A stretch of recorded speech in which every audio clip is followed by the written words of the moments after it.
Ngayong handa na ang mga disenyo ng 10 young designers, oras na para planuhin ang marketing and promotion ng kanilang signature style collection. Hindi pa namin alam, nasa meeting kami, pag-uusapan natin kung paano natin ima-market yung kanilang designs. May idea ka ba? Siguro since very big campaign siya, siguro parang gawin din nating a first din for Boardwalk, no? Parang siguro abroad. What do you think? Okay ba sa inyo? Pumasok sa isip ko na bakit kaya hindi i-shoot ito sa isang fashion capital of the world? Milan, Japan. New York! I love New it. York. Gusto ko ng New York. In New York kasi is iba-ibang kultura nandoon lahat. So di ba parang saka like ako nung bagets pa ako, parang gusto ko ma-shoot yung damit ko sa New York. So siguro this time parang pwede natin ibigay sa mga young designer na di ba? So meeting hanggang kinuha namin si Michael Carandang. He said, oh, there's a TV special, and you know, we wanted to do a documentary, we wanted to cover kung ano nangyayari. Okay, ganyan. So, hanggang na po, so nag-fly kami ng New York.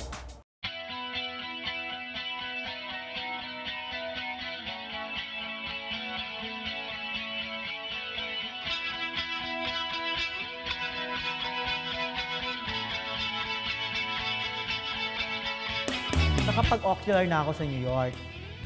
So, mag-shoot na tayo.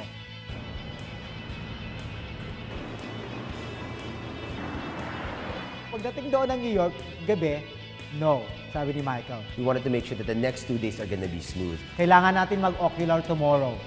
Ha? Sabi ko, Mike, yung model, yung makeup artist, nabuko na ng 2 days. So, no, kaya natin isang araw. Basta I need ocular tomorrow. Ha? Eh, wala naman ako magagawa. Si Michael Carandang ng director ng show. 3 locations siya, pero 2 designers each. Pwede natong ihalo itong dalawang to. Ito silang dalawa. In the production meeting, nandun obviously si Abel Bacudio, and then we also had Rain. He is the photographer that was flown from Las Vegas. So which one is next? And also Miss Tin, who is the product development manager. Then Brooklyn, Prince. diretso na tayo sa Brooklyn. Yeah, pababa. Tapos doon na promenade. Promenade. Promenade. Sorry. What promenade? Because there's a lot of promenade. Ito, this one. During the production meeting, it was actually very nice kasi first time ko nakita yung collection. Ang galing itong mga bata, ang galing itong mga young designers. Sinong next? The range of the collection that they brought for the signature style photo shoot in New York was really fantastic. So the big task for the pre-production meeting was really to figure out kung isusot yung model at kung saan siya isushoot. We have 10 location. Kung pwede yung 10 ginagawing 5. Let's start to National Museum. Tapos after National Museum, let's go to Central Park. To be honest with you, medyo ambitious tong Boardwalk saka si Abel Bacudio. Kasi ang gusto ba naman nila to shoot in New York 20 locations originally. Tapos they got it down to 10 locations in New York City to be shot in 1 day. That's why the ocular was really important the next day. Kasi right now, yes, let's try to do it. Yes, let's try to go to 10 locations. But tomorrow will determine whether or not kaya ba natin ito or hindi. So okay na tayo. Okay na yan ha. Go. Okay na yan. Then Central, si Emir, Times Square pa rin. Times Square. But anyway, since the production meeting went well, we were happy that we knew kung ano yung mga designs na gagamitin, kung paano siya ipapares. And it was nice to be able to work with the team as a cohesive team for the first time. Ito sa ilalim kasi, ito sa ibabaw eh. Okay, So isang location lang. Lahat ba tayo sasama? Of course. Okay. Unless na maglakad tayo. Ako kaya ko, magsasamboy ako.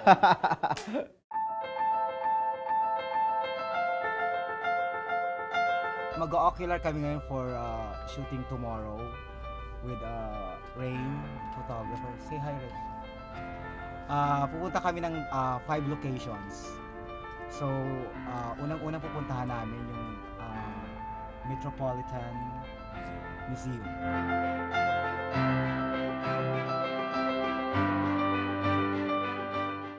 Ito na ba yun? Hindi. Hindi yata yun. Ito na ba siya?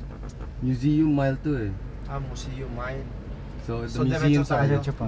Diretso ata pa dyan. Hindi, I think you make a Dito na dito yan eh. Left turn? Dito na rin yung ano yun. Bakit importante yung araw na to? Ano man nangyayari ngayon? Kunin mo na yung address sa kanya. Tingnan mo, kung bukas natin gagawin ito, hirap tayong maghanap. Ngayon, nahihirapan kaming hanapin yung first location na shoot namin tomorrow. Abel really wanted to shoot the museum because of this grand stair entryway that leads to the entry door of the museum na napakaganda naman talaga. I think it's very iconic. I've actually been in that museum before. Pero pwede pumasok pala dyan. Akala ko close. Open pala. Titignan muna natin. Siyempre excited ako. Sabi ko, first location. Dapat dito yun. Pwede naman dito yung tapon. Pwede. So, nung punta kami doon, syempre, photo shoot, practice. I can go down. Pwedeng pa ganyan pa. Oo. Eh, gusto mo ba kung dyan? Yung color. I see a lot of myself in Abel kasi si Abel, pakilamero pala rin siya. Meaning kung trabaho niya to, kung shoot niya to, he really wants to be part of it. Tapos nag-shoot kami, sabi ko, okay, dito yung model, dito tatayo, ganyan. Hinarang kami ng pulis, you, dito kayo. Bawal daw mag-shoot. So what's the solution now, guys? Ikaw, Rain. Wala, hindi tayo pwede dun eh. So, Siguro dito na lang sa street, pwede dito. Ang problema baka yung pag sa street, baka sitahin ulit ng pulis, hindi na. Hindi. malayo naman tayo eh. Huwag na masyadong madami.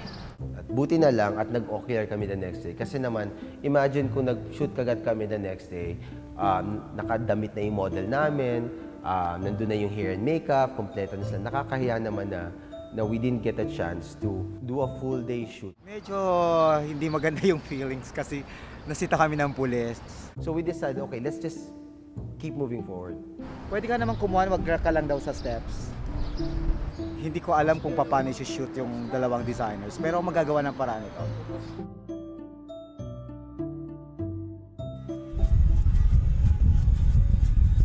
From the museum, we were going to Central Park, pero nagkandaligaw-ligaw kami kasi we had 2 cars. Ano inside the Central Park daw, Jomel? Kasi napapansin ko, si Abel, medyo stressed out na. Go ahead, dyan sa Costa Street. Ano stress? Na-stress ako. I think, ang takot kasi niya is what if we don't get what we want? Paano kung hindi natin nakuha yung pinunta natin dito? Hindi mura, number 1, hindi malapit, number 2, at maraming umaasa. Nadaanan namin yung New York Library. Kasama siya talaga dapat sa location, pero tinanggal ko siya kasi gusto ko yung National Museum. And then Abel was like, no, let's stop here. Kasi si Rain has shot there before. And sabi ng photographer niya si Rain, dito okay ka mag-shoot, okay tayo sa stairs, walang sisisabi. So you don't need a permit to shoot there, so okay lang yun. The next place that we went to was Central Park. Parati ako na sa New York, pero this is my first time na pumunta sa loob ng Central Park. The thing with Central Park, it's a really, really big park. Naghahanap kami ng fountain, kilalang fountain. Eh, hindi naman namin kung paano pumunta dun sa fountain na yun. So, ano nangyari sa amin, lakad lang kami ng lakad. Mayaman. Ikot-ikot kami ng ikot. Tapos kasama ko si Michael Carandang. There was this group of young singers and they were singing. May kumakantang Diyos Grovan.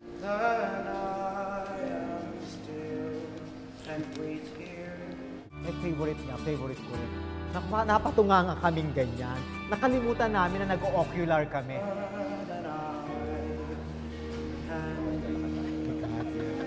It was nice to be able to experience that moment. So after that, dumiretso na kami dun sa fountain, which, we decided, okay, mag-shoot tayo dito. Like that? I mean, we can come closer.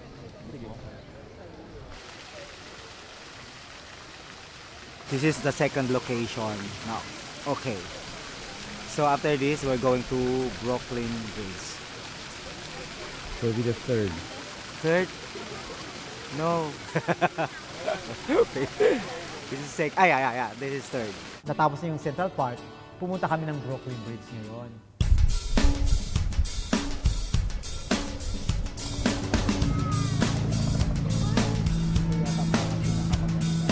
And then na-notice si Abel, medyo nahihilo na rin siya. I'm not feeling well. Na high blood ako.